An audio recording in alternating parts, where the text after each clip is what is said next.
नमस्कार। Welcome to एजस education. मेरा नाम अमरप्रीत सिंह है और मुझे एकेडमिक का 6 साल से ज़्यादा का एक्सपीरियंस है। तो आज हम शुरू करते हैं हमारे इस सीरीज़ का पहला चैप्टर, जिसका नाम है इलेक्ट्रिसिटी। मतलब कि ये जो इलेक्ट्रिसिटी है ये दो वर्ड से मिलकर बना हुआ है।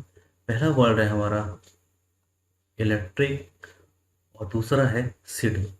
मतलब कि इलेक्ट्रॉन्स की सिटी। मतलब इसमें जो भी स्टडी करेंगे वो स्टडी करेंगे हम इलेक्ट्रॉन्स के मूवमेंट या उससे रिलेटेड एप्लीकेशंस की। तो बात करते हैं कि इसमें कौन कौन से कंटेंट्स है जिसकी हम डिस्कस करेंगे इस चैप्टर में। सबसे पहले है इलेक्ट्रिक करंट एंड सर्किट। दूसरा है electric potential and potential difference. फिर है सर्किट डायग्राम। उसके बाद है जो काफ़ी इंपॉर्टेंट लॉ है जिसका नाम है ओम्स लॉ। फिर हम बात करेंगे factors on which the resistance of a conductor depends. फिर हम बात करेंगे resistance of a system of resistors. Then after heating effect of electric current. And सबसे आखिरी की जो टॉपिक हमारा होगा वो होगा इलेक्ट्रिक पावर। तो इस चैप्टर को शुरू करने से पहले हम कुछ बातें जान लेते हैं। वो बात ये है कि चार्ज क्या होता है।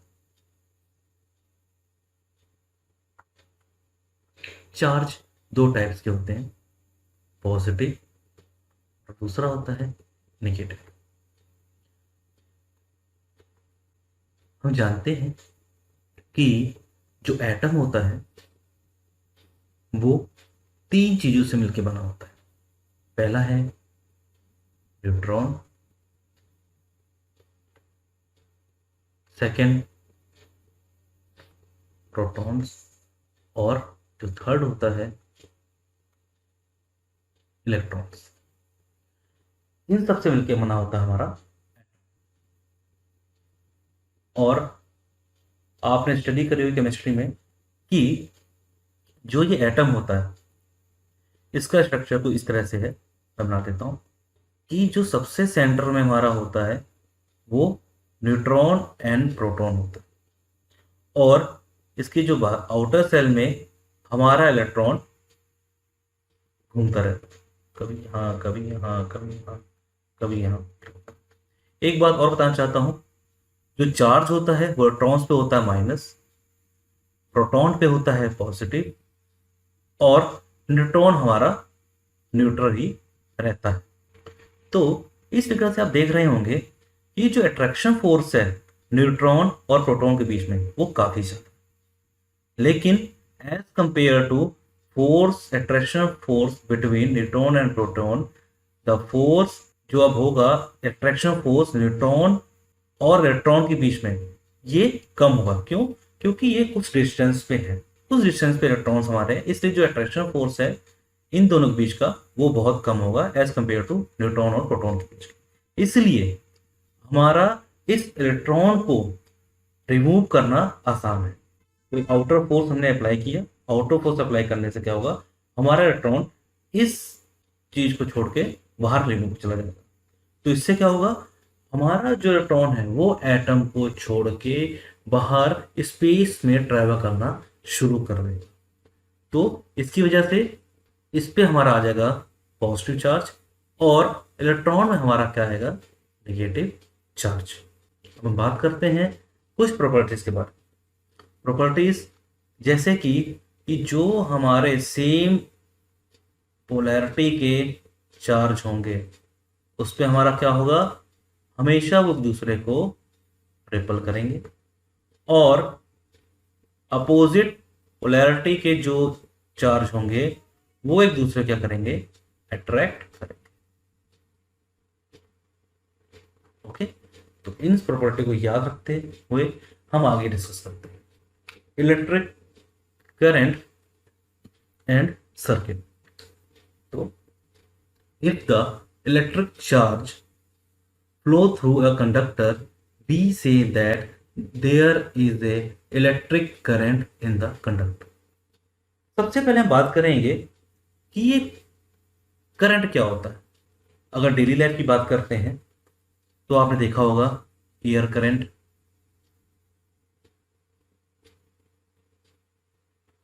आपने देखा होगा water current. Okay, air current में क्या होता है सर? एयर करंट में क्या है होता है, जो एयर होती है वो एक ही डायरेक्शन में फ्लो करना शुरू कर देती है। एयर देखिए हमारे आगे पीछे आसपास हर जगह एयर होती है, लेकिन एयर करंट क्या होता है, जब सब मॉलिक्यूल्स एयर के, जितने भी मॉलिक्यूल्स है एयर के, वो एक डायरेक्शन में, पर्टिकुलर डायरेक्शन में फ्लो करना शुरू कर दें, उसे हम कहते हैं एयर करंट। सेम हम बात करेंगे वाटर करंट। वाटर करंट में क्या होता है कि वाटर के जितने भी मॉलिक्यूल्स हैं वो क्या करते हैं, एक डायरेक्शन में फ्लो करना शुरू कर देते हैं, तो उसे हम कहते हैं वाटर करंट। जैसे कि अगर आप जग में पानी लेके आते हैं, पानी को हम 1 घंटे के लिए या आधे घंटे के लिए बिल्कुल स्थिर रख देते हैं, तो उसमें वाटर के मॉलिक्यूल्स हैं, लेकिन उसमें क्या है, करंट नहीं है। वाटर का इसको हम करंट नहीं कहेंगे, इसमें वाटर हमने रखा हुआ है। ओके, एक हमने वाटर का मग लिया हुआ है, वाटर हमने उसमें रख दिया है, तो ये क्या वाटर है। अब क्या करेंगे, इस वाटर को अगर हमने एक पाइप के थ्रू कर दिया, बांध निकाल दिया, तो इस वाटर को यहां से निकालना है, तो क्या हुआ, ये flow of this molecules of water is called water current. तो सेम बात ये होगी कि जैसे एयर करंट है, जैसे वाटर करंट है, वैसे ही इलेक्ट्रिक करंट की बात करेंगे। मतलब कि इलेक्ट्रॉन्स को, अगर मटेरियल की बात करते हैं, मटेरियल में अगर लोहे की, आयरन की बात करते हैं, तो इसमें इलेक्ट्रॉन्स होते हैं, लेकिन वो कभी इधर मूव कर रहे हैं, कभी इधर मूव कर रहे हैं, कभी इधर मूव कर रहे हैं, कभी इधर मूव कर रहे हैं, मतलब वो रैंडम इधर उधर मूव करते जा रहे हैं। अब इन सबको एक डायरेक्शन में फ्लो कराना, वो पोटेंशियल डिफरेंस से होगा, वो हम बाद में बात करेंगे।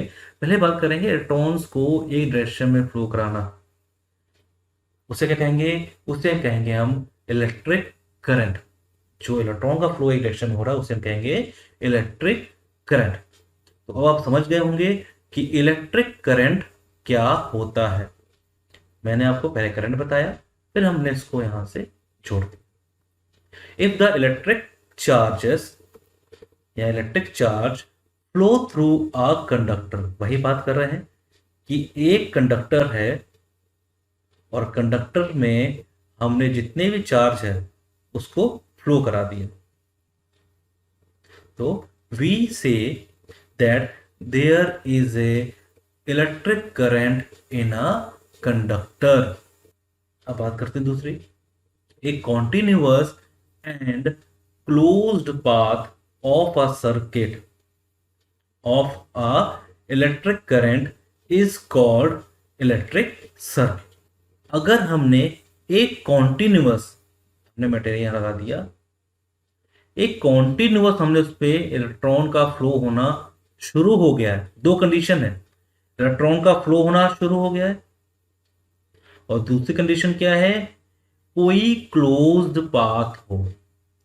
इन दो बातों का हमेशा याद रखना आप, क्योंकि इस चैप्टर में हम न्यूमेरिकल्स लगाएंगे, उस पर इसकी काफी ज्यादा इंपॉर्टेंस होगी। एक क्लोज पाथ होना बहुत जरूरी है और उसको हम कहते हैं इलेक्ट्रिक सर्किट। चलिए एप्लीकेशन देख लेते हैं थोड़ी सी इसकी। अगर हमने एक बैटरी ले ली है, छोटी सी बैटरी हम बाजार से लेके आते हैं, उसका टर्मिनल है दो, एक है पॉजिटिव, दूसरा है नेगेटिव, और हमने क्या किया है, एक एलईडी लाइट ले ली है। ठीक है, हमने एक एलईडी लाइट ले ली है और उस लाइट को हमने इस तार से यहां करके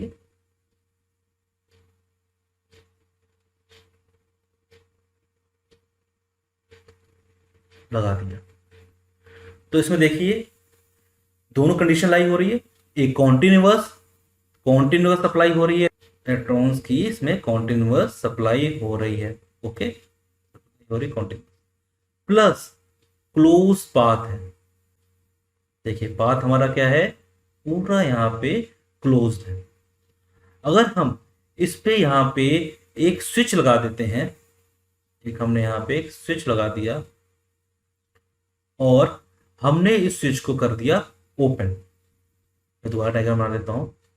एक बैटरी लगा दी हमने यहाँ पे, जैसे पहले लगाई थी। यहाँ से हमने क्या किया, एक हमने स्विच लगा दिया और आगे हमने इसमें एलईडी बल्ब लगा दिया। क्या अब ये हमारा इलेक्ट्रिक सर्किट कहलाएगा? नहीं। पहली बात हो रहा है कि इसमें इलेक्ट्रॉन्स का फ्लो कॉन्टिन्यूअस हो रहा है। यहाँ तक इलेक्ट्रॉन का फ्लो हो रहा है, मान लेते हैं कि हो रहा है, लेकिन कंप्लीट नहीं हो रहा। तो पहली कंडीशन भी यहाँ पे गलत होगी। दूसरा कंडीशन क्या है कि क्लोज पाथ है, दूसरी कंडीशन भी हमारा गलत होगी। मतलब ये हमारा इलेक्ट्रिक सर्किट नहीं कहलाए। हम समझ पाए इसको? अब आगे बात कर रहे हैं कि electric current is expressed by the amount of charge flowing through a particular area in unit time, or it is the rate of flow of electric charge. Electric current क्या कहलाता है कि एक यूनिट टाइम पे, मतलब मानिए एक second, एक यूनिट टाइम की बात है तो हमने मान लिया अभी एक सेकंड, ये वो कंसीडर किया इसको भी हमने। एक पर्टिकुलर एरिया में कितना चार्ज फ्लो कर रहा है, मतलब कि हमने एक कंडक्टर लिया हुआ है और हमने यहाँ पे एक पर्टिकुलर एरिया इसको कंसीडर कर लिया। तो एक सेकंड में, एक यूनिट टाइम की बात की है, एक सेकंड में कितने चार्जेस इसके थ्रू पास होंगे या इसके थ्रू फ्लो करेंगे, तो वो हमारा कहलाता है इलेक्ट्रिक करंट। और दूसरी भाषा में ये कह सकते हैं it is the rate of flow of electric charge. कुछ बातें और मैं बताना चाहता हूं आपको इसमें। जो इलेक्ट्रिक करंट है, कि electric current was considered to be the flow of positive charges, the direction of flow of positive charges was taken to be the direction of electric current. कि इलेक्ट्रिक करंट की direction क्या होती है। देखिए एक तार है, एक कंडक्टर है, वो हमने लगा दिया और यहाँ रखी हुई है। अब मेन है कि इसमें हम कैसे कंसीडर करें कि इलेक्ट्रिक करंट का फ्लो इस डायरेक्शन में हो रहा है, ए टू बी हो रहा है या फिर बी टू ए हो रहा है। तो इसके लिए कुछ पैरामीटर्स बनाए गए हैं, उसको मान लेते हैं कि बहुत समय पहले होता था, हम लोग इसको मानते थे कि जो पॉजिटिव चार्ज का जो डायरेक्शन होती है उसे हम डायरेक्शन ऑफ इलेक्ट्रिक करंट कहते हैं। मतलब कि एक सर्किट बनाता हूं, एक बैटरी लगा दी और यहां पे हमने एक बल्ब लगा दिया। ओके, चलो बैटरी में जो लंबा टर्मिनल होता है इसे हम कहते हैं पॉजिटिव और छोटे वाले को कहते हैं हम नेगेटिव। अभी आप इस चीज को देख लीजिए, है ना, फिर इसकी और डिस्कस हम आगे करेंगे। अब इसमें क्या हुआ, मैंने आपको पहले बताया था कि जो चार्ज है जिसकी पोलैरिटी सेम है वो एक दूसरे रिपेल करेंगे और अपोजिट पोलैरिटी वाले एक दूसरे को अट्रैक्ट करेंगे। तो ये पॉजिटिव में कौन सा चार्ज आ रहा होगा, पॉजिटिव चार्ज आ रहा होगा या नेगेटिव चार्ज हो रहा होगा, बताइए। सर यहाँ पे पॉजिटिव है, मतलब ये क्या करेगा, नेगेटिव वाले चार्ज को अट्रैक्ट करेगा। मतलब कि इससे हमारा नेगेटिव चार्ज यहां पे फ्लो करेगा और नेगेटिव टर्मिनल पे पॉजिटिव चार्ज हमारा फ्लो करेगा। ओके, तो ये कह रहा है कि जो डायरेक्शन ऑफ पॉजिटिव चार्ज है उसे हम डायरेक्शन ऑफ करंट मानते हैं। जब भी हम मैथ्स सॉल्व करते हैं या इस सब्जेक्ट में हम इसको मानते हैं।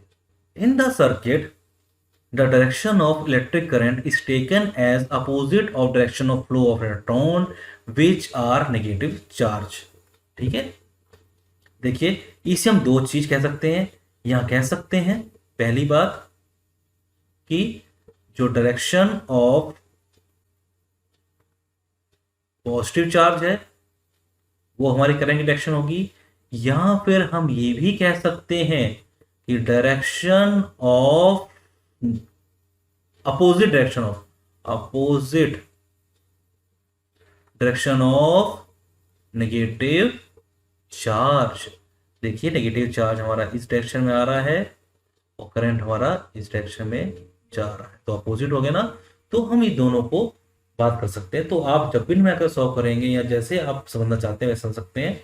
वैसे जनरल लैंग्वेज में हम लोग यही कहते हैं कि opposite direction of negative charge ही लेते हैं, कंसीडर करते हैं। मैं आशा करता हूं यहां तक आपको समझ में आ गया। अब बात करते हैं कि इक्वेशन क्या होती है। हमने यहाँ पे बात की थी, देखिए पीछे भी देखना चाहता हूँ यहाँ से, कि it is rate of flow of electric charge, या ये कह सकते हैं the amount of charge flowing through a particular area in unit time. तो इसको कैसे हम समझ सकते हैं?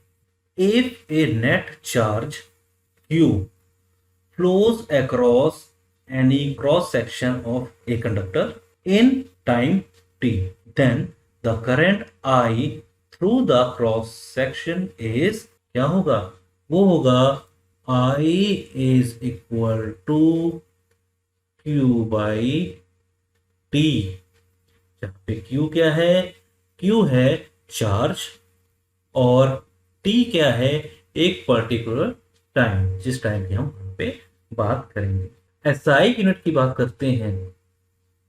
एसआई यूनिट क्या होती है, एमकेएस यूनिट क्या होती है, एक चैप्टर आगे हमारा है इसमें यूनिट्स की बात करेंगे, उसमें मैं आपको और अच्छे तरीके से कहूंगा कि एसआई यूनिट्स क्या होती है और एमकेएस यूनिट क्या होती है। ओके, तो चार्ज को हम लेते हैं,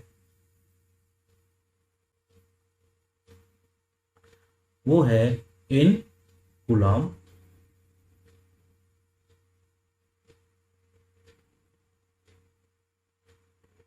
जो टाइम हम इसमें लेंगे वो आप पर सेकंड ले सकते हैं ना, सेकंड्स में ले सकते हैं, उस हिसाब से आप वेरी कर सकते हैं जब भी मैं हमारे सामने आएगा। और ये गुलाम जो होता है ये इक्विवेलेंट तो होता है 6 × 10⁻18 इलेक्ट्रॉन्स। कुछ और बातें देख लेते हैं। इलेक्ट्रॉन में कितना चार्ज होता है? 1 electron is equal to 1.6 × 10⁻19 coulomb. और जो इलेक्ट्रिक करंट आता है उसकी यूनिट होती है हमारी एम्पियर, AMPER, एम्पियर। इसे हम ए से डिनोट भी करते हैं। तो इसमें थोड़ी बात करते हैं और देखते हैं कि 1 एम्पियर की क्या होता है। अगर 1 एम्पियर की बात करते हैं कि what is the definition of 1 ampere, तो 1 ampere is equal to flow of 1 coulomb charge in per second. जैसे कि इस फॉर्मूले की बात करते हैं, इसमें लिखा है I is equal to Q by T. अगर हम T इक्वल टू 1 रख देंगे तो I is equal to Q। Q क्या होता है? Q होता है चार्ज जो हमारे कूलम में होता है, तो मतलब कि flow of 1 coulomb charge in पर सेकेंड। और एक कूलम में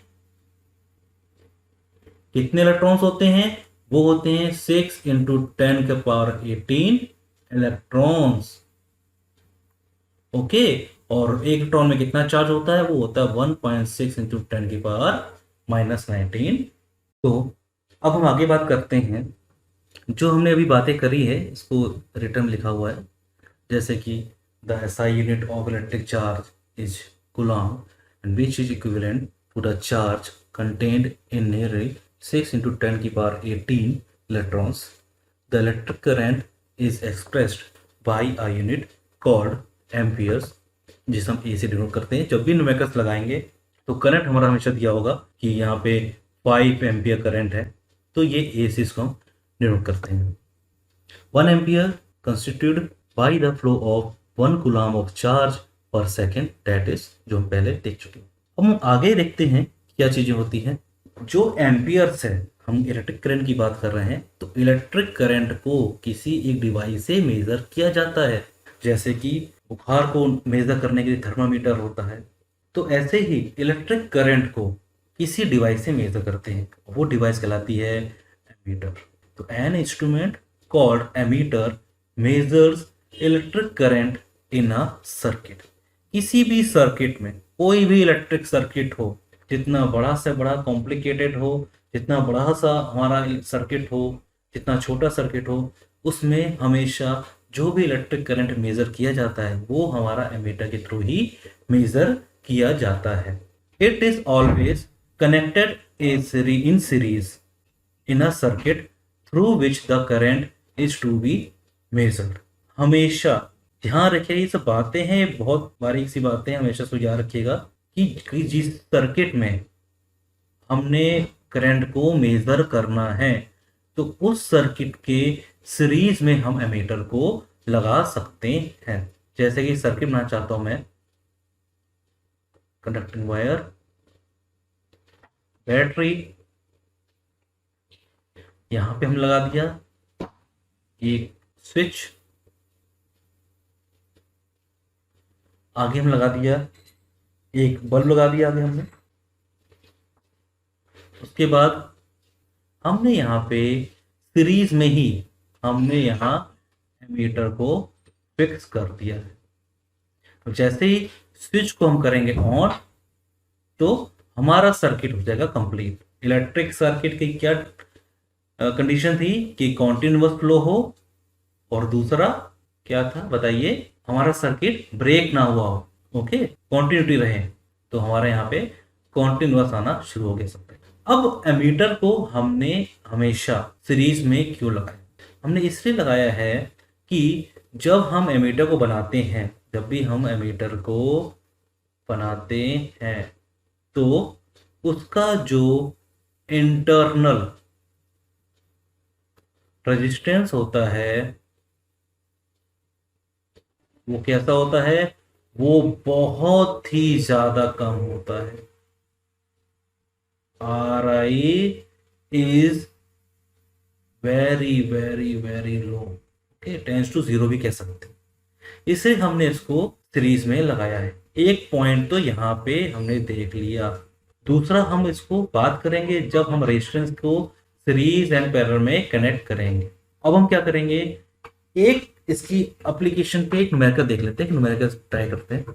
ये न्यूमेरिकल कुछ तरह से है, एक करंट ऑफ 0.5 एम्पियर, देखिए यहाँ एम्पियर पूरा नहीं लिखा हुआ, केवल हमने यहाँ पे ए बना दिया, is drawn by A filament of electric bulb for 10 minutes, find the amount of electric charge that flows through the circuit in SI unit. तो इसमें बात करनी है चार्ज की। हमने क्या फाइंड आउट करना है? हमने फाइंड आउट करना, पहले लिख लेते हैं गिवन क्या क्या चीजें। गिवन है I, क्यों दिया हुआ A, 0.5 A, और क्या गिवन दिया गया? गिवन है T इक्वल टू 10 मिनट्स। हमने इस मिनट्स को हमने कन्वर्ट करना है किसमें?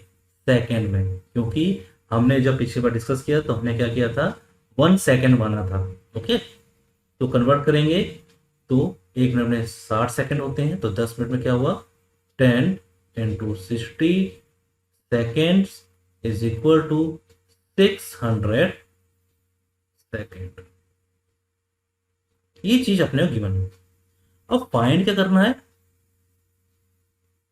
फाइंड करना है हमने इलेक्ट्रिक चार्ज। इलेक्ट्रिक चार्ज मतलब यहां पे पूछा जा रहा है Q। हमने इक्वेशन पढ़ी थी, अभी हमने पढ़ के आए हैं क्या, कि I is equal to rate of flow of electric charge, मतलब I is equal to Q by T. तो Q is equal to I into T. It is equal to, I की वैल्यू कितनी है 0.5 एम्पियर इंटू टी कितना है 600 seconds. तो इसको जब हम सॉल्व करेंगे तो Q is equal to 300 coulombs. Okay, 300 coulombs. तो इसका आंसर ये हो। तो ऐसे बहुत सारे न्यूमेरिकल्स है जो हम इसमें डिस्कस करेंगे आगे। अब हम बात करते हैं electrical potential and potential difference. देखिए, कुछ चीज आपको बताना चाहता हूं। अगर हम जो नेचुरल चीजें होती है उससे हम सीख के जाने तो काफी आसानी होगी इस चीज को समझने के लिए। देखिए, अगर एक कंटेनर में पानी रखा हुआ है, ओके, और इसी के साथ दूसरे कंटेनर में पानी रखा हुआ है लेकिन उसका जो लेवल है बहुत कम है, और इन दोनों को एक पाइप के थ्रू जोड़ दिया गया है। ओके, तो अब क्या होगा, इसका पोटेंशियल एनर्जी ज्यादा है mgh, और इसकी पोटेंशियल एनर्जी कम है mgh2। ओके, अब क्या होगा, जो पानी है वो इस पाइप के थ्रू जाता हुआ इस कंटेनर में भरना शुरू कर देगा, है ना। इतना हम यहाँ पे समझ गए कि हाँ, पोटेंशियल एनर्जी एक की ज्यादा है एक की कम है, तो पानी का फ्लो इसमें होने लगेगा। अब दूसरी बात करता हूं, अगर एक कंटेनर, दो कंटेनर है हमारे पास, एक कंटेनर ये है और दूसरा कंटेनर ये है, दोनों में सेम हाइट तक, मतलब कि mgh इसमें भी है और mgh इसमें भी पोटेंशियल एनर्जी। अब इसको हमने पाइप से जोड़ दिया, तो क्या अब पानी का फ्लो किसी एक डायरेक्शन में होगा?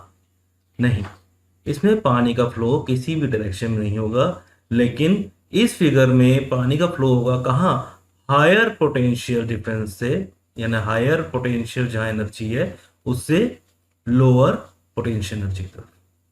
ओके, अब मैंने आपको पहले बताया था जब चैप्टर शुरू किया था कि जब वाटर के मॉलिक्यूल्स एक डायरेक्शन में काफी तेजी से जाते हैं तो उसको हम कहते हैं वाटर करंट।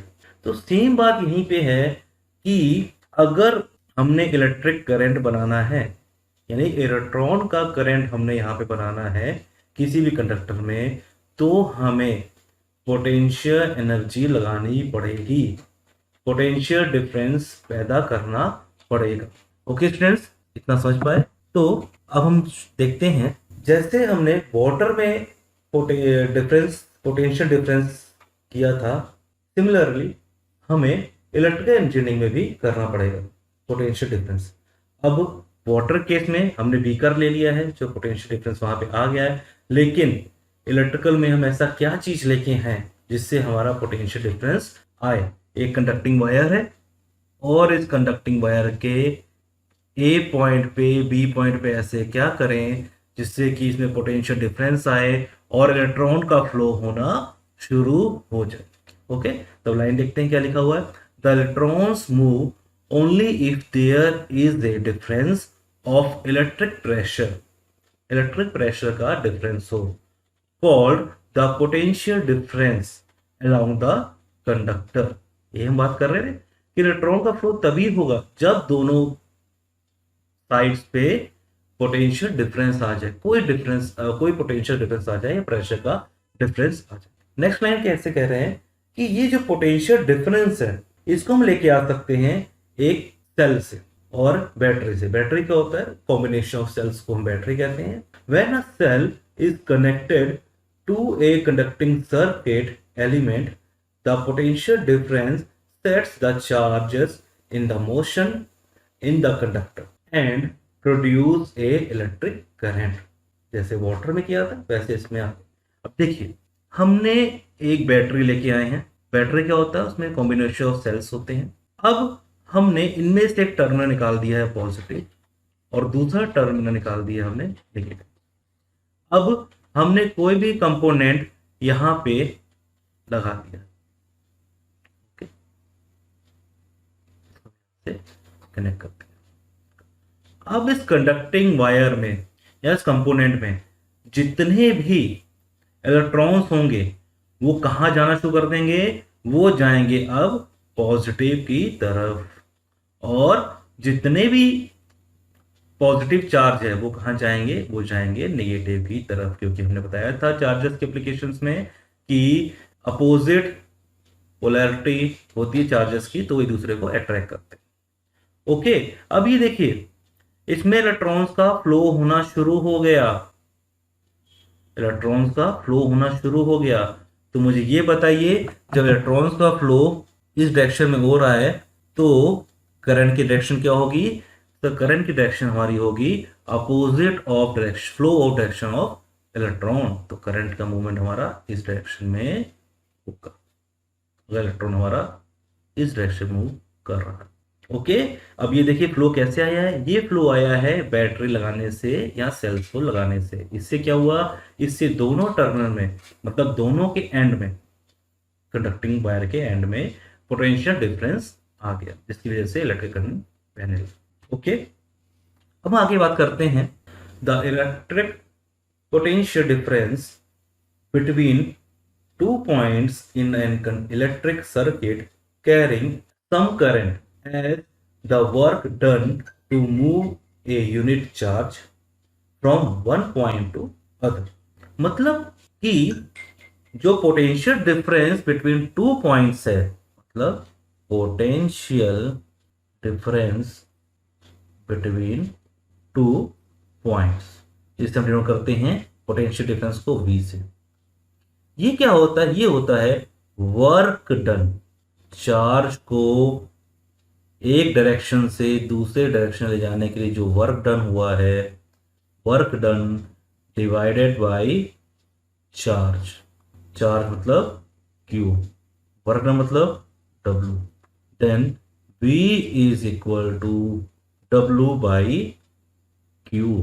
ओके स्टूडेंट्स, इनकी यूनिट की बात करते हैं तो SI यूनिट होती है पोटेंशियल डिफरेंस की V।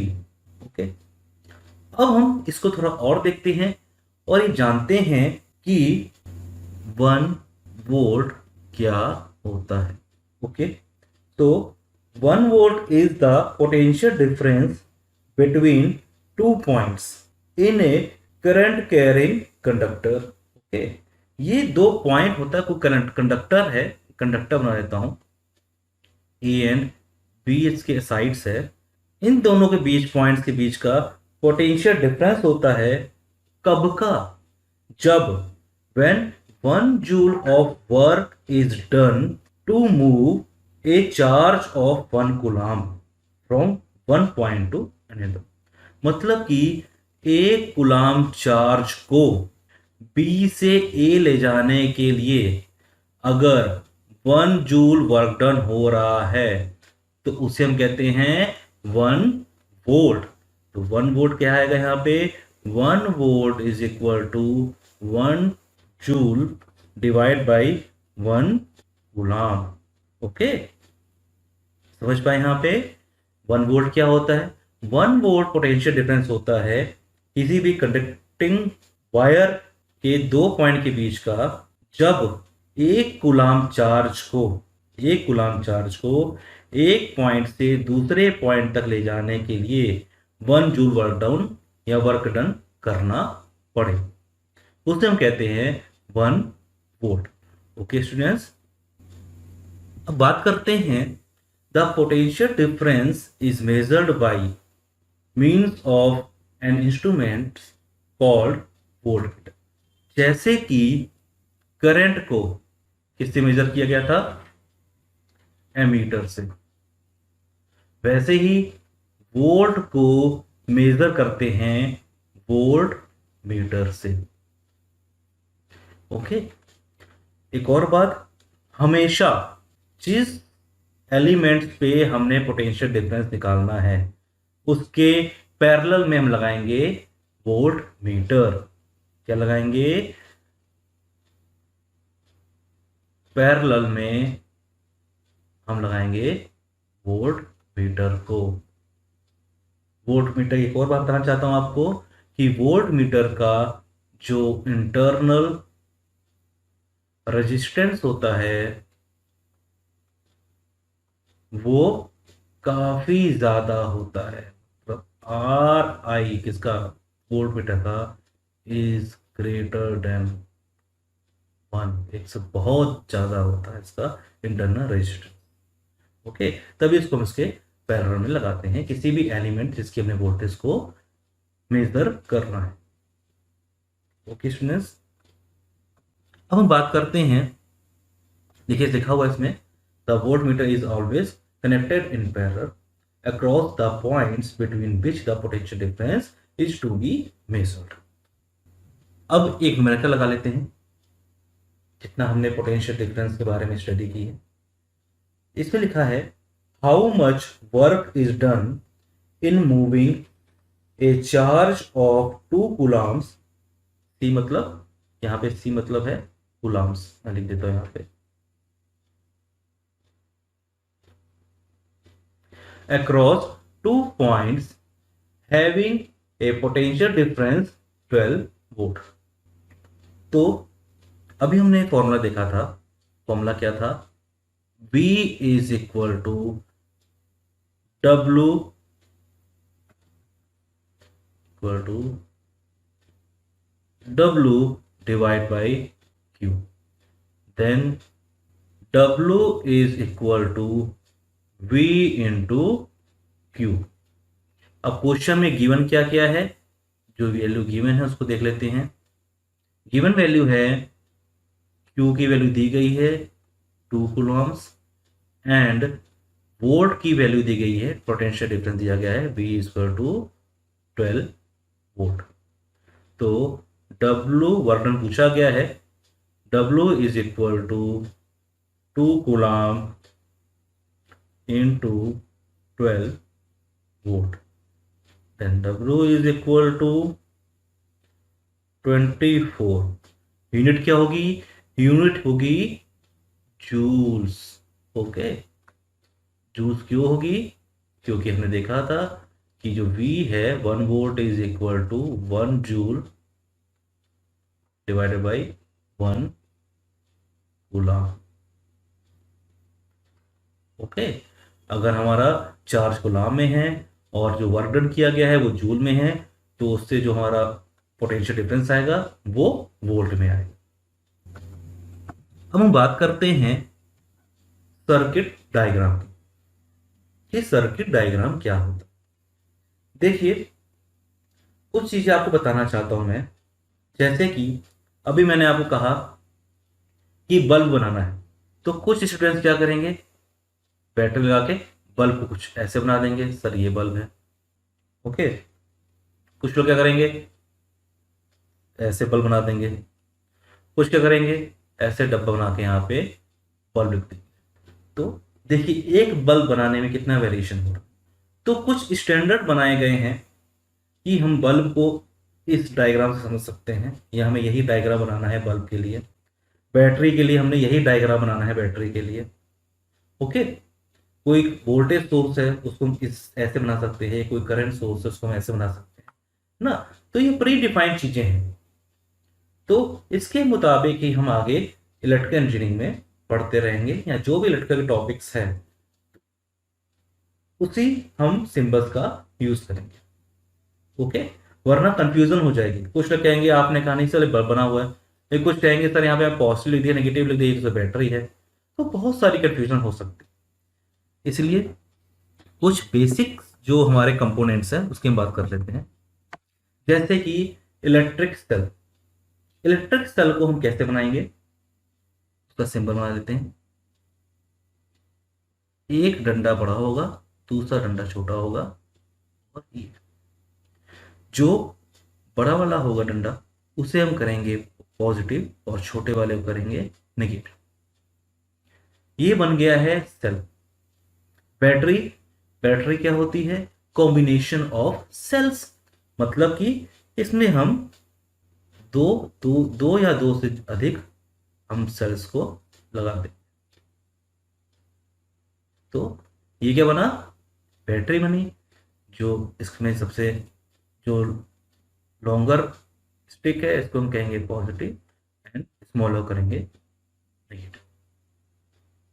अब बात करते हैं प्लग की या स्विच क्या होता है और ओपन केस में। देखिए, जब भी स्विच बनाएंगे तो हम इस सिंबल का यूज करेंगे, और अगर यही स्विच क्लोज हुआ तो क्या करेंगे, ब्रैकेट बना के दो, बीच में डॉट बना दिया। कुछ केसेस में हम स्विच को ओपन ऐसे भी कर सकते हैं। ओके, और क्लोज इस जब हम इस वाले को बनाएंगे तो ये बनाएंगे, अगर हम इस वाले फॉर्मेट पे चलेंगे, सिंबल चलेंगे, तो हम क्लोज को कुछ इस तरह से बना सकते हैं। ओके, अब बात करते हैं वायर ज्वाइंट। जब वायर्स ज्वाइंट हो रही तो एक वायर है दिस वन, ये वायर ले लेते हैं, और दूसरी वायर है बी। तो यहां पे हम क्या करेंगे, एक डॉट बना देंगे, मतलब कि ये दो वायर्स या इस पॉइंट पे ज्वाइंट हो रहे। वायर क्रॉस विदाउट ज्वाइनिंग, अगर हमने वायर को ऐसे पास करा दिया, वायर ए है दूसरी बी है, तो यहाँ पे डॉट बन जाएगा, मतलब कि वायर क्या ज्वाइन कर रही है। तो ऐसे क्या बनाए विदाउट ज्वाइनिंग जाए, तो इसका सिंबल हमारे पास होगा, एक वायर जा रही है ए और बी वायर बनेगी वो इस तरह से बनेगी। ओके, ये ऊपर से ऐसे घूम के चलेगी, मतलब ये दोनों वायर्स एक दूसरे से कनेक्टेड नहीं हैं। इलेक्ट्रिक बल्ब, इसका सिंबल कैसे बनाएंगे, इसका सिंबल हम okay the register of resistance R. Register कैसे बनाएंगे, वो बनाएंगे हम जिगजैग बना के, ये हमारा रेजिस्टेंस बन गया। वेरिएबल रेजिस्टेंस और रियोस्टेट, इसके दो सिंबल हैं, या हम जिगजैग बना के मोशन, और यहां पे इसको हम क्रॉस करते और एरो बनाते, या फिर हम इसको कुछ इस तरह कर सकते हैं कि रेजिस्टेंस बना दिया जिगजैग, और एक पॉइंट को यहां पे एमीटर एंड वोल्टमीटर। एमीटर का सिंपल सा सिंबल है, गोला खींच दिया और उसमें लगा दिया ए, और वोल्ट मीटर का है, हमने इसको गोला खींचा और बीच में दिया positive negative positive negative. Okay students, तो इतने बेसिक सिंबल थे जिसका मैंने यहाँ पे बता दिया। जैसे जैसे हम आगे बढ़ेंगे वैसे हम देखेंगे कि और कौन कौन से सिंबल्स होते हैं, और उस सिंबल्स को हमेशा दिमाग में याद रखेंगे। अब हम बात करते हैं ओम्स लॉ, कि ओम्स लॉ क्या होता है। ओके, ओम्स लॉ के लिए एक प्रैक्टिकल हुआ था बहुत साल पहले। उसमें क्या था कि हमने कोई केबल ले ली, हमने या एक वायर ले ली ए एंड बी, और उसको हमने एक सेल से कनेक्ट कर दिया, पॉजिटिव नेगेटिव, बीच में थोड़ा रेजिस्टेंस लगा लेते हैं हम लोग, रेजिस्टेंस। इसमें हमने देखा कि जैसे जैसे हमने एक चार्ट बनाया V एंड I के बीच में, और रीडिंग्स को लेना शुरू कर दिया, जैसे कि हमने मान लीजिए कोई x वैल्यू ले ली, x1 ले ली वोल्ट या V1 ले ली वोल्टेज हमने, और उससे वैल्यू आई I1, V2 वोल्टेज ली, उससे वोल्टेज आ गई I2, V3 वोल्टेज ली, उससे वोल्टेज आ गई I। तो इन दोनों को लेके हमने एक ड्राइंग बनाई, तो उसको ग्राफ बनाया। ग्राफ बनाया हमने ए मतलब कि करंट और वोल्ट के बीच में। तो जैसे ही हमने इन सब वोल्ट वैल्यूज को पुट किया और ड्रॉ किया, तो ये एक स्ट्रेट लाइन आई। ओके, ये एक हमारे पास स्ट्रेट लाइन आई, मतलब कि मान लीजिए इसमें 0.1 आया और वोल्टेज हमारे 0.4, 0.8, 1.2, और ऐसे इसके रिस्पेक्ट में वैल्यूज आती रही करंट की, 0.2, 0.3, स्ट्रेट लाइन आ गई। ओके, बट हमने देखा कि दोनों में कोई स्लोप आया। देखिए स्ट्रेट लाइन में हमारा एक स्लोप आया है, तो ये स्लोप आखिर में है क्या? ये है हमारा R। मतलब कि हमने देखा कि V proportional to I, V बराबर I नहीं है स्टूडेंट्स। अगर V बराबर I होता तो 0.4 वोल्टेज है तो 0.4 ही I होता। ओके, तो ये इक्वल नहीं है, ये है प्रोपोर्शनल में। जैसे जैसे वोल्टेज इंक्रीज करेंगे वैसे तो क्या होगा, करंट भी हमारा इंक्रीज होना शुरू हो जाएगा। तो अगर ये प्रोपोर्शनल का साइन अगर हम हटाते हैं तो ये हम ये देखते हैं कि V divide by I equal to constant, और ये जो कांस्टेंट होता है ये कहलाता है R। V by I equal to R, या कह सकते हैं V is equal to I। तो ये हमारा कहलाता है ओम्स लॉ। इस केस में हमने रखा है R को कांस्टेंट। R हमारा यहाँ पे वेरी नहीं कर, मतलब कि हमने कोई भी आर के कोई भी रेजिस्टेंस लगा दिया, हमने यहाँ पे मान लीजिए कॉपर लगा लिया या आयरन लगा लिया, कास्ट आयरन लगा दिया, है ना, उसका कोई रेजिस्टेंस होगा वो कांस्टेंट रखा है।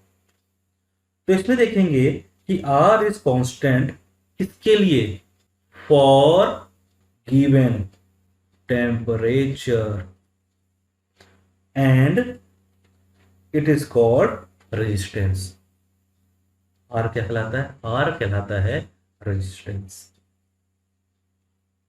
ओके, अब हम देख लेते हैं क्या है इसमें। The relationship between the current I flowing in a metallic wire and the potential difference across this term. The potential difference V across the end of a given material wire in an electric current is directly proportional to the current flowing through it, provided its temperature remains the same। Temperature को same कहा गया है, क्यों? इस chapter के आगे हम बात करेंगे जब क्या होता है कि जो रेजिस्टेंस है वो इंक्रीज या वेरी करता है जब टेम्परेचर में वेरिएशन होता है। इसलिए इस केस में टेम्परेचर को सेम रखा गया, and this is called Ohm's law. V proportional to I और V is equal to I। अब आगे बात करते हैं। R is a constant for given metallic wire that at a given temperature it is called its resistance। It is the property of conductor to resist the flow of charge through it। Okay, resistance क्या होता है कि property होती है conducting wire की जो charge को move करने से रोकता है। जैसे कि मान लीजिए किसी मार्केट पे आप गए हैं, ओके, और आपने इस गेट से, गेट नंबर 1 है और ये गेट नंबर 2 है, आपने गेट 1 से एंट्री करनी है और गेट 2 से निकलना है। अभी इस मार्केट में बहुत सारी भीड़ है, बहुत लोग हैं, बहुत ज़्यादा लोग। तो आपको क्या है, ये जो है पब्लिक है ये अपोज करेगी, ये आपके डिस्टर्ब करेगी, मतलब बीच में आ गए। तो यहाँ पे आपको इस फेज से एक गेट से दूसरे गेट से करने के लिए काफ़ी ज़्यादा टाइम लगा, काफ़ी ज़्यादा आपको मेहनत करनी पड़ेगी, मतलब ये लोग रजिस्टर कर रहे हैं। अब दूसरी मार्क की बात करते हैं। सेम एरिया सब कुछ एक है, गेट 1 है, गेट 2 है। अब क्या हुआ, आपने इस गेट ए से जाना है और दूसरे गेट से निकलना है और मार्केट बिल्कुल खाली, तो बड़ी आसानी से आप सीधे इसमें बहुत कम समय में निकल गए। तो ये जो पब्लिक है ये यहाँ पे आपको रेजिस्टेंस का काम कर रही है, जो आपकी जो फ्लो है उसको कम कर रही है। समझ पा रहे हैं? तो ये कंडक्टर की प्रॉपर्टीज होती है। अब बात करते हैं कि रेजिस्टेंस क्या होता है। ओके, मतलब कि रेजिस्टेंस देख लिया हमने, तो 1 ओम रजिस्टर, देखिए रजिस्टर्स को हम काउंट करते हैं या उसकी यूनिट होती है 1 ओम। तो V is equal to I R. अब बात कर लेते हैं R क्या होता है। R is equal to V divide by voltage divided by current. Okay, और 1 ओम क्या होता है, इसमें यूनिट लिख लेते हैं। R की यूनिट होती है ओम, ओम का सिंबल ऐसा होता है, और वोल्टेज हमारा V में लेते हैं और करंट हमारा वो लेते हैं एम्पियर में A। ओके, तो if the potential difference across the two ends of a conductor is 1 volt, मतलब कि अगर कोई वायर है, इनके दोनों एंड की जो पोटेंशियल डिफरेंस है वो है 1 वोल्ट, और इस वायर से 1 एम्पियर करंट फ्लो कर रहा है, तो वो हमारा दोनों, तो इन दोनों का रेशियो कहलाता है रेजिस्टेंस, 1 ओम रेजिस्टेंस। ओके, तो 1 ohm is equal to 1 volt divide by 1 ampere. जब भी हम न्यूमेरिकल को सॉल्व करेंगे तो उसमें देख लेंगे किस चीज को कांस्टेंट रखा गया है और किस चीज को वेरी कराया गया। ओके, और मोस्टली केसेस में क्या होता है, हम लोग रेजिस्टेंस को ही कांस्टेंट रखते हैं, क्योंकि मानिए कोई सर्किट बना हुआ है और अगर सर्किट से हमने रेजिस्टेंस को बार बार चेंज करते रहेंगे, एक रेजिस्टेंस लगाया दूसरा लगाया, तो बहुत मुश्किल होता है। तो क्वेश्चन भी ऐसे डिजाइन होते हैं। ओके स्टूडेंट्स, तो जिसको कांस्टेंट रखा है उसको कांस्टेंट रखेंगे और बाकी दोनों से हम कैलकुलेशन करना शुरू करें। अब और बात करते हैं इसके बारे में कि जो करंट होता है, देखिए अभी हम लगा रखते हैं वोल्टेज को रखते हैं कांस्टेंट, तो दोनों में रिलेशन देखते हैं कि V equal to I R था, है ना, तो I क्या हुआ, I proportional to 1 by are.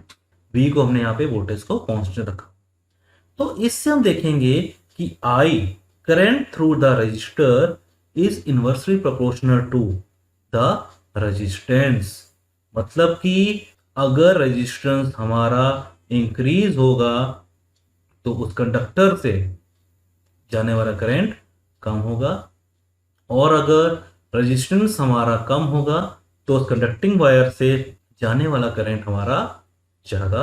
Okay, या फिर ये भी कह सकते हैं कि अगर हमने किसी कंडक्टिंग वायर का रेजिस्टेंस को हमने डबल कर दिया है तो उससे जाने वाला करंट क्या होगा, हाफ हो जाएगा। मतलब कि हम करंट को कंट्रोल कर सकते हैं, मतलब कि किसी भी वायर में अगर करंट फ्लो कर रहा है तो उस करंट को हम किससे कंट्रोल करेंगे, रेजिस्टेंस से कंट्रोल कर सकते हैं, या रजिस्टर लगा के हम उस चीज को या उस कंडक्टर के में जाने वाला करंट को हम कंट्रोल कर सकते हैं। तो ये कंट्रोलिंग ऑफ करंट ये अभी आपके चैप्टर से शुरू हुआ है, और अब आगे जितनी हायर एजुकेशन करते रहेंगे इलेक्ट्रिसिटी में, इलेक्ट्रिकल में, तो ये कॉन्सेप्ट हमारा बिल्कुल रहता है।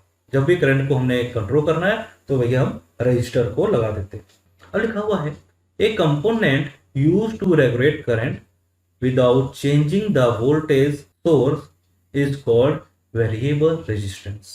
वही जो हमने कंट्रोल लिखा है वही बात कर दी है कि हमने वोल्टेज को कंट्रोल चेंज बिल्कुल नहीं करना, यानी कि वोल्टेज को हमने कांस्टेंट रख देना है, और अब हमने करंट को रेगुलेट करना है यानी कंट्रोल करना है, तो उसके लिए हम यूज करते हैं वेरिएबल रेजिस्टेंस, और उस डिवाइस को कहते हैं रियोस्टेट, जो वेरिएबल रेजिस्टेंस होता है। अब स्टूडेंट्स हम बात करते हैं कि factors on which the resistance of a conductor depends, कि ऐसे कौन कौन से फैक्टर्स होते हैं। जैसे कि देखिए कोई भी कंपोनेंट है, कोई भी हम प्रोडक्ट की बात कर रहे हैं, कोई भी हम कंपोनेंट की बात कर रहे हैं, वो किसी ना किसी पे डिपेंड है। जैसे मैंने बात की थी रेजिस्टेंस की, ये टेम्परेचर पे डिपेंड है, टेम्परेचर इंक्रीज होगा तो रेजिस्टेंस इंक्रीज हो जाता है कुछ कंपोनेंट्स का, है ना।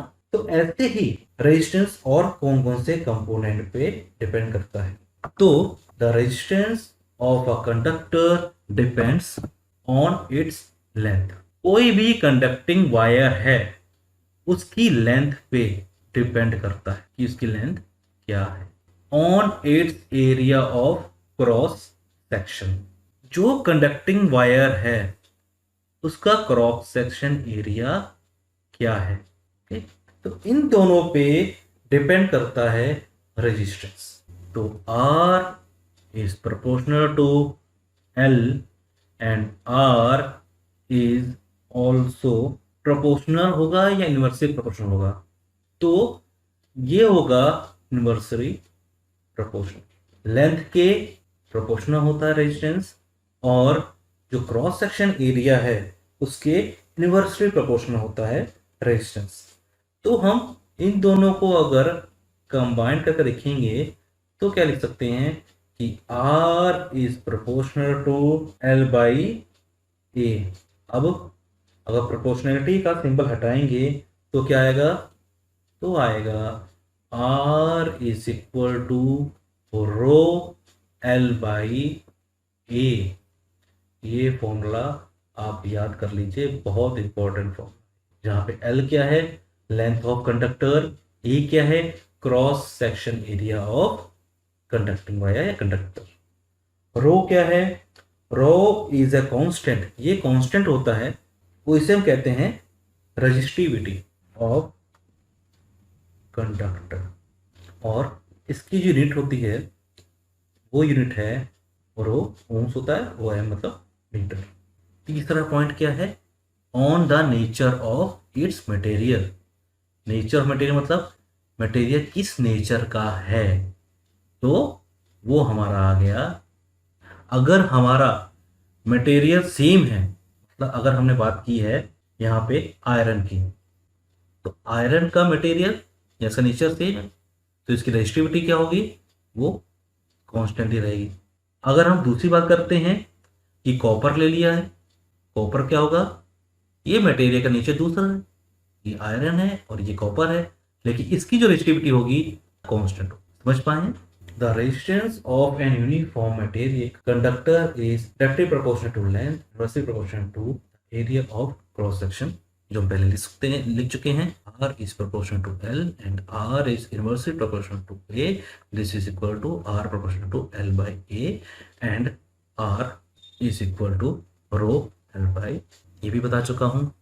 रो होता है, रो को हम कहते हैं resistivity of conducting material. Okay, और इसकी जो यूनिट होती है वो होती है rho. It is the characteristics property of the material. अब कुछ मेटल्स, देखिए तीन तरह के मेटल्स की मैं बात करूंगा, एक है कंडक्टर, दूसरा एलॉयज और तीसरा होता है इंसुलेटर। जो रेजिस्टेंस होता है या रेजिस्टिविटी की बात करते हैं, जो रेजिस्टिविटी होती है कंडक्टर की वो बहुत ज़्यादा कम होती है एलॉयज से और इंसुलेटर से। इसलिए जो सिल्वर की रेजिस्टिविटी वो दे सकते हैं 1.6 इंटू 10 की पावर माइनस 8, कॉपर की 1.62 इंटू 10 की पावर माइनस 8। तो देखिए जितनी भी रेजिस्टिविटी है वो बहुत ज़्यादा कम है। देखिए इसकी जो पावर है वो -8 है, 10 की पावर -8, और एक है 10 की पावर -6। दोनों में कौन बड़ा हुआ, दोनों में 10 की पावर -6 वाला ज़्यादा बड़ा हुआ, ओके, क्योंकि पावर माइनस में। फिर हम बात करते हैं एलॉयज की। एलॉयज जो रेजिस्टिविटी है वो देखिए वहाँ कंडक्टर की -10 की पावर -8 में थी, और अब एलॉय की बात कर रहे हैं, इसकी जो रेजिस्टिविटी है वो है 10 की पावर -6। अब हम बात करेंगे इंसुलेटर। इंसुलेटर क्या होता है, वो कंडक्ट करता ही नहीं इलेक्ट्रिसिटी को, मतलब उसकी रेजिस्टिविटी बहुत ही ज़्यादा होती है। यहाँ बात कर रहे हैं 10 की पावर -6 की, और अब देखिए 10 की पावर पॉजिटिव 10, 10 की पावर 14, 10 की पावर 16, 17, 13, समझ पा रहे हैं आप, ये पॉजिटिव है। तो अगर हम ये देखते हैं कि कंडक्टर की रेजिस्टिविटी, एलॉय की रेजिस्टिविटी और इंसुलेटर की रेजिस्टिविटी, इसमें सबसे ज़्यादा जो रेजिस्टिविटी होती है वो होती है इंसुलेटर की, उससे कम होती है एलॉयज की, और उससे भी कम होती है कंडक्टर की। जब भी हम कभी ट्रांसफार्मर की कनेक्टिंग करते हैं, घर में वायरिंग करते हैं, तो कॉपर की होती है, एल्युमिनियम की होती है। क्यों? उसकी कंडक्टिविटी बहुत ज़्यादा होती है और रेजिस्टिविटी काफ़ी कम होती है। एलॉयज की बात करते हैं। एलॉयज को वहाँ यूज़ करते हैं जहाँ पे हमने उसकी हीटिंग प्रोसेस को एक यूज़ करना है। जैसे कि हम जो आयरन होती है जिससे हम कपड़े प्रेस करते हैं, उस पे हम एलॉयज लगाते हैं। जो गीजर होता है, ठंड आने वाली, तो गीजर यूज़ करेंगे। तो गीजर में क्या है, जो वायर लगी होती है वो एलॉय होती है। ओके, ऐसा क्यों है आगे हम पढ़ेंगे, तो उसको और अच्छे ढंग से देखेंगे जब हम लॉसेस पे आएंगे या हीट प्रोडक्शन पे आए। और मैं एक बात और बताना चाहता हूं आपको कि जो भी डाटा है ये है 20 डिग्री सेल्सियस टेम्परेचर। अब हम कुछ न्यूमेरिकल्स कर लेते हैं इसी टॉपिक से रिलेटेड। पहला न्यूमेरिकल है, how much current will an electric bulb draw from A 220 volt source. ये आपका पोटेंशियल डिफरेंस है 220 volt if the resistance of the bulb filament is 1200। हमने देखना है कि अगर हमने एक सोर्स लगा दिया वोल्टेज का और उस सोर्स से हमने बल्ब को कनेक्ट कर दिया है, तो अब इसमें से कितना करंट फ्लो करेगा। बहुत आसान क्वेश्चन है, हम क्वेश्चन को लगा सकते हैं।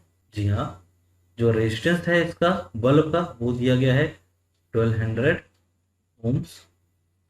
जो वोल्टेज दी गई है वो दी गई है 220।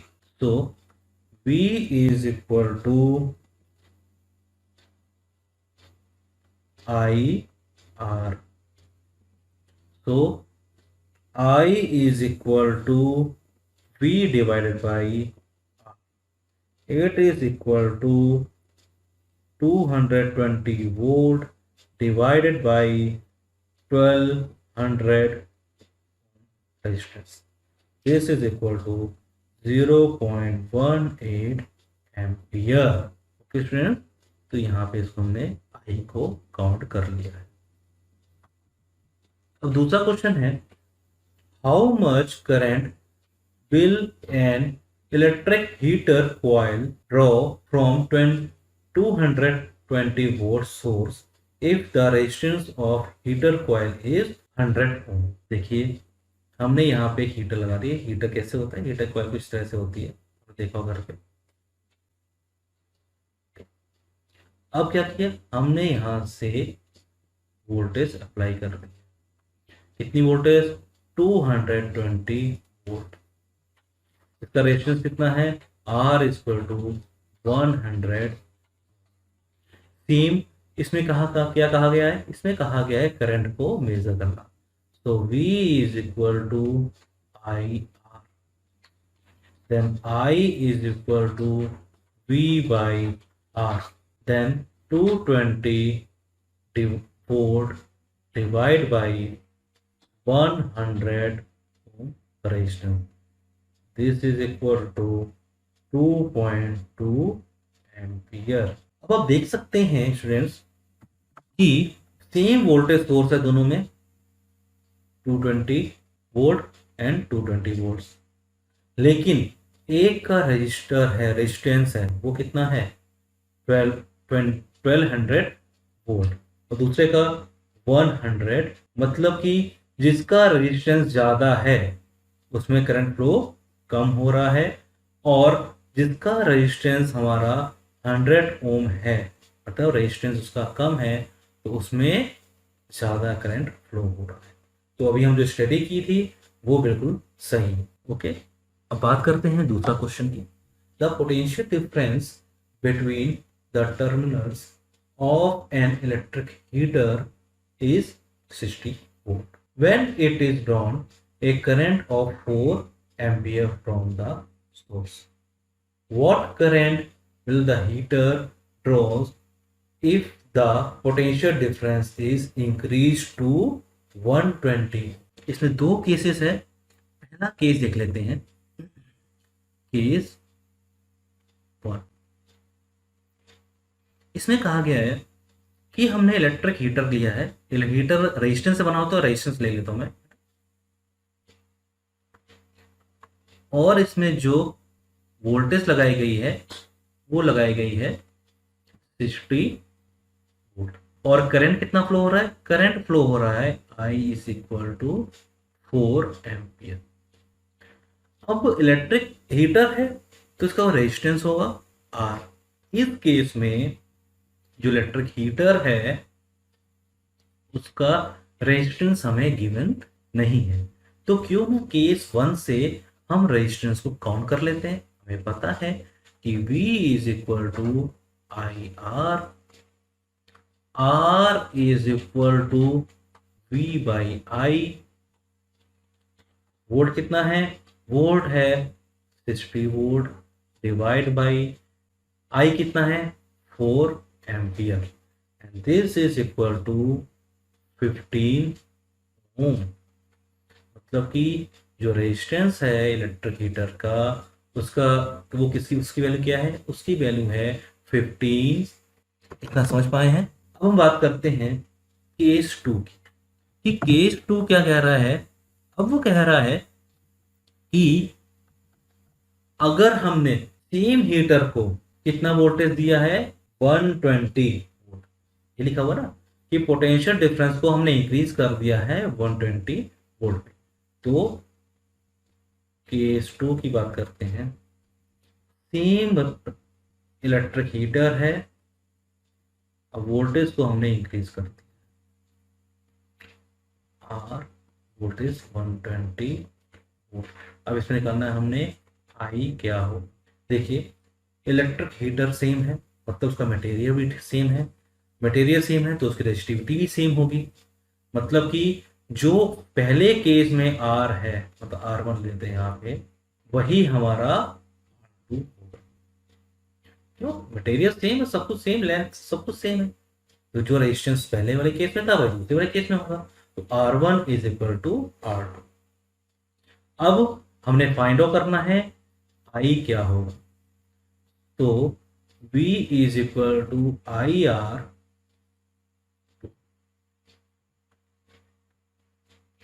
Then I2 is equal to I2 ये है equal to V2 divide by R2। This is equal to 120 volt divided by कितना एम्पियर का कितना रेजिस्टेंस है? 15। This is equal to 8 amperes. Okay students, अब इस केस में देख सकते हैं कि हमने जब वोल्टेज कम थी तो करंट कितना था? 4 एम्पियर। जब वोल्टेज इंक्रीज कर दी है अब करंट कितना है? 8 एम्पियर। मतलब कि V प्रोपोर्शनल टू I है जब R हमारा क्या है? कांस्टेंट। समझ पा रहे हैं? तो एक एप्लीकेशन जो हमने स्टडी करी थी वो हमने यहाँ पे।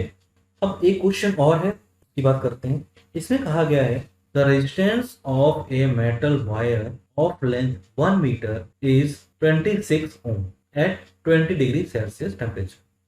If the diameter of the wire is 0.3 mm, what will be the resistivity of the metal at that temperature? मतलब 20 डिग्री सेल्सियस पे ही बात कर रहे हैं। यूजिंग टेबल 12.2, मतलब जो टेबल की बात की थी आपने पीछे भी बात की थी टेबल उसकी बात कर रहे हैं। Predict the material of the wire. तो ये देखिए कि इस क्वेश्चन में मेटल कौन सा लेना है इसकी बात नहीं की गई। तो देख लेते हैं क्या क्या चीजें गिवन है, हमें क्या चीजें निकालनी। तो गिवन क्या है?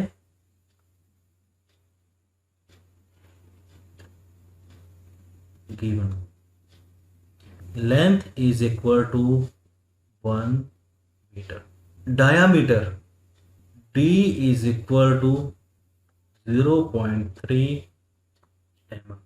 अब बात करते हैं द रेजिस्टिविटी होता है ओम्स मीटर में, मतलब कि जो भी हम लेंथ ले रहे हैं वो मीटर में, डायमीटर को चेंज करेंगे हम मीटर में। तो this is equal to 3 into 10⁻⁴ metre. Okay students, और क्या गिवन है? और दिया है रेजिस्टेंस ऑफ मेटेरियल, मतलब कि R is equal to 26 okay. अब हमें निकालना है रेजिस्टिविटी। तो हमें पता है कि R is equal to ρ L by A। तो rho is equal to R A by, this is equal to R, A क्या होता है, ए होता है pi R square by L. लेकिन इसकी वैल्यू दी गई है डी में, मतलब डायमीटर दिया हुआ है, तो हम क्या करेंगे, डायमीटर के लिए आर हमारा क्या होता है, यहाँ लिख लेते हैं R is equal to D by two. So rho is equal to R pi D square divide by 4l। क्यों, आर का स्क्वायर करेंगे तो डी स्क्वायर बाई 4 हो जाएगा, और 4 हमने नीचे लिख दिया। अब वैल्यू पुट कर लेते हैं, आर कितना है 26 इंटू पाई कितना होता है, पाई की वैल्यू है 3.14, क्या लिख सकते हैं 22/7, इंटू डी कितना है, डी है 3 इंटू 10⁻⁻4 का स्क्वायर डिवाइड बाई 4 इंटू 1। तो जैसे हम सॉल्व करेंगे तो रो की वैल्यू आएगी, rho is equal to 1.84 into 10⁻6 ohms एन। ओके स्टूडेंट्स, तो रेजिस्टिविटी आ गई है। अब प्रेडिक्ट कर लीजिए कि ये जो कंपोनेंट है या जो मेटल है ये कौन सा होगा। ओके, तो चेक कर लेते हैं किसकी रेजिस्टिविटी 1.84 इंटू 10⁻6 है। तो लिस्ट में देख लेते हैं एक बार, लिस्ट कहाँ है, माइनस का है तो माइनस का देखते हैं। जी हाँ, देखिए जो आपका मेटल है वो मेटल कौन सी है, मैग्नीज है। क्यों, 1.84 इंटू 10⁻6 ओम्स मीटर। तो हमने इस टेबल की सहायता से हमने जो रेजिस्टिविटी से हमने मेटल को पहचान लिया है कि जो मेटल है हमारा वो है, यहाँ लिख देता हूं